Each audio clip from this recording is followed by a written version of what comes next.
పదే పదే వారి గతంలో ఆ కార్మిక శాఖకు గౌరవాధ్యక్షుడిగా ఉన్నారు.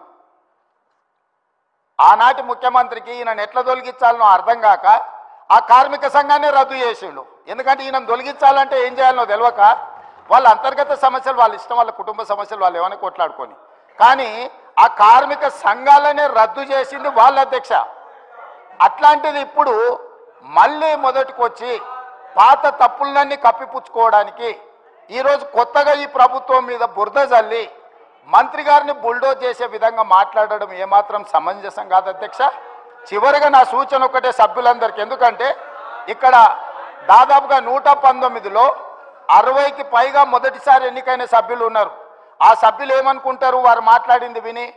హరీష్ రావు గారికి 20 సంవత్సరాల అనుభవం ఉన్నది, ప్రశ్న వేసిన వాళ్ళే సప్లిమెంటరీ క్వశ్చన్స్ అడగాలనేమో అని ఈ సభ్యులందరూ కూడా తప్పుగా అర్థం చేసుకునే అవకాశం ఉంది. అందుకే మా నూతన సభ్యులకు నేను చెప్తున్నా, ఒక్కసారి క్వశ్చన్ హౌస్లో అడ్మిట్ అయిందంటే ఆ క్వశ్చన్ అనేది హౌస్ ప్రాపర్టీ. ఈ హౌస్లో ఏ సభ్యుడైనా కూడా సప్లిమెంటరీ క్వశ్చన్ అడగడానికి అవకాశం ఉంది. సప్లిమెంటరీ క్వశ్చన్ అడిగినప్పుడు స్పీకర్ అనుమతిస్తే ఎవరైనా మాట్లాడడానికి అవకాశం ఉంది. కాబట్టి మా నూతన సభ్యులకు కూడా నేను చెప్తున్నా, ప్రశ్న సభలోకి వచ్చిందంటే ఇది హౌస్ ప్రాపర్టీ, కాబట్టి సభను తప్పుదోవ పట్టించే ప్రయత్నం చేయొద్దని చెప్పి వారికి సూచన